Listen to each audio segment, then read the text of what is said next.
You know, sometimes you just got to give the client the thing they want.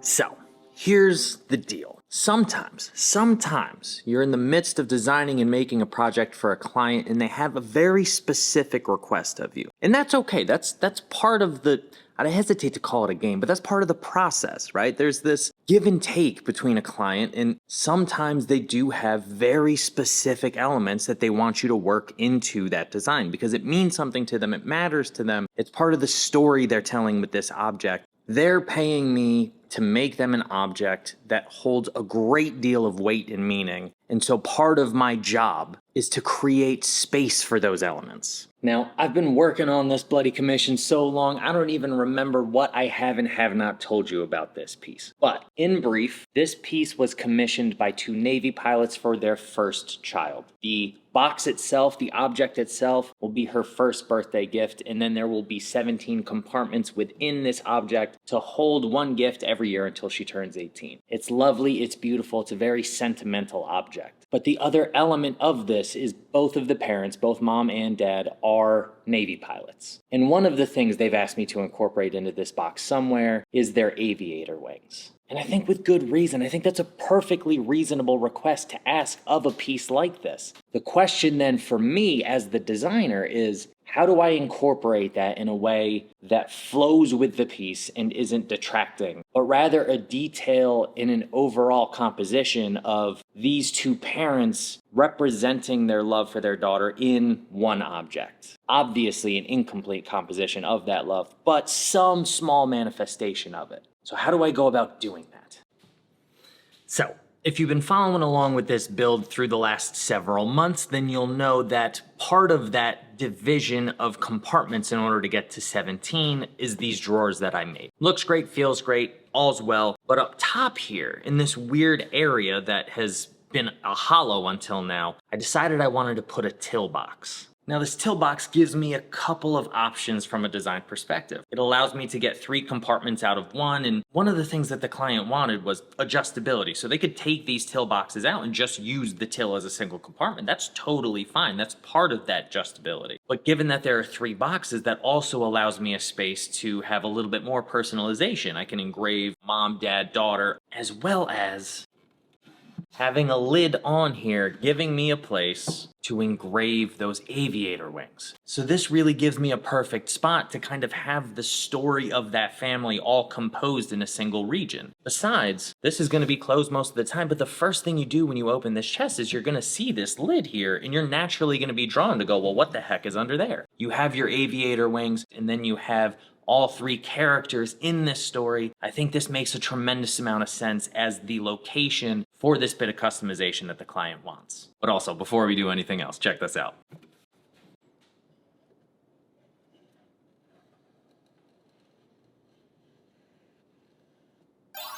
God, I love a good piston fit. Now, it's not gonna stay like that. This is going from Pennsylvania to Florida. There's gonna be humidity, expansion, contraction issues. I'm gonna loosen that up a little bit, but man, oh, it's just so good while it lasts. But I digress, that's neither here nor there. The question at hand is, how do we actually go about doing the engraving? Yeah, computers and woodworking. Now listen, I get it.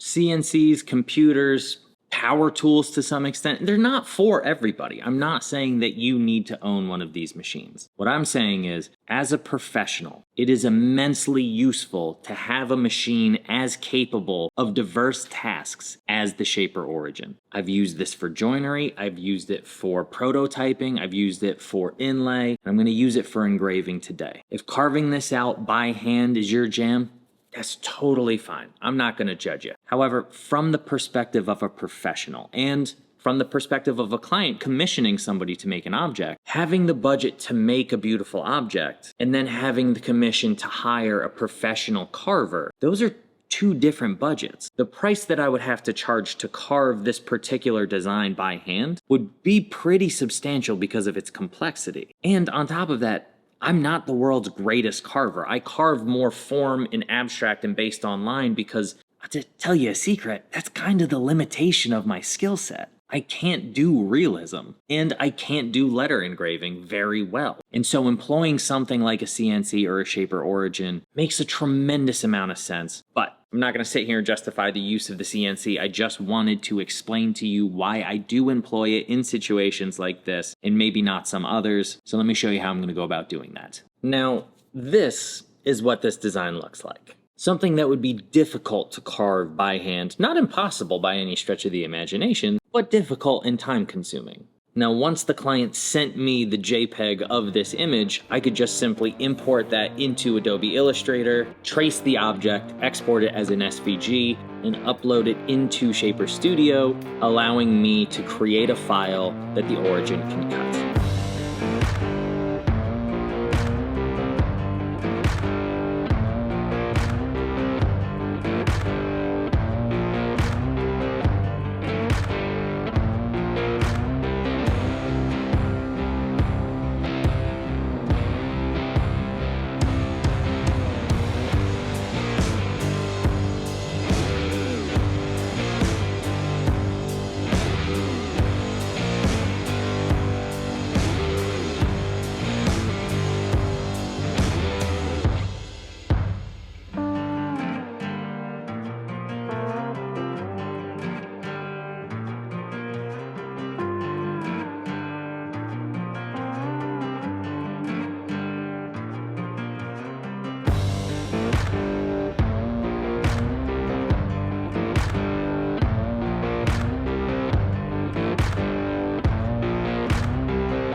It looks phenomenal. It's exactly what I was hoping to get out of this. Nice and centered, not too prominent, it's not too big, it's not too small. And it leaves me with a nice little bit of room on the front of this lid to play with some shaping and some line work.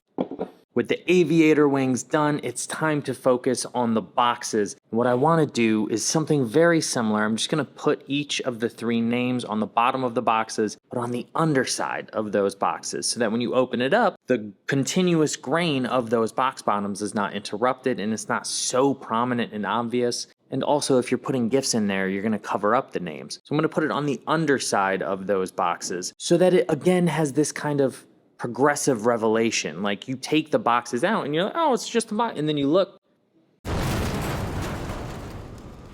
Now, does anybody look at the bottom of boxes? Probably not. But it's one of those things where if at some point in the future one of them does happen to look at the bottom of that box, it's just another surprise and another detail that exists as another layer of this story. So I'm going to design the lettering the same way I did the aviator wings in Shaper Studios, and then I can transfer it directly to my tool.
And so, friends, there it is. Quick, simple work thanks to the Shaper Origin. And again, I understand that CNCs and computer work aren't for everybody, and that's totally fine. But from my perspective, sitting in my chair with what I need to get done for my clients, it's a super valuable tool to have in the shop. And I should say at this point that this video is sponsored by Shaper. They've been a partner of mine for well over a year. They've been a brilliant company to work with. If you've seen some of my older videos, you know we've put out educational suites together. I think the Shaper Origin is a fantastic introduction for young people who tend to be, in my experience as an educator of young people, more inclined to the digital than they are to the physical. And so apart from its use in my shop as a professional furniture maker, if I can use this tool as a bridge, as a stopgap for young people to get into making, that's a whole nother avenue of value that this thing is bringing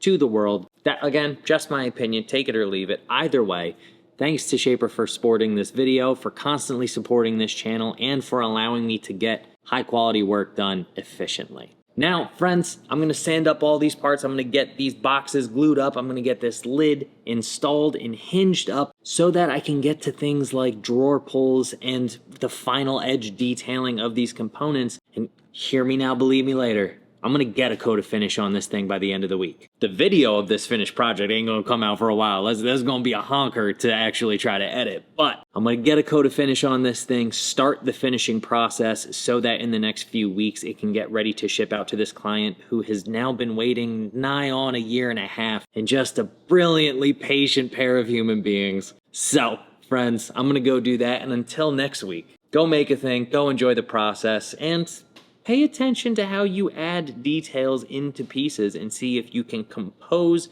an object rather than compile elements. I think that makes sense. I think that's a good way to phrase that. Until then, friends, cheers.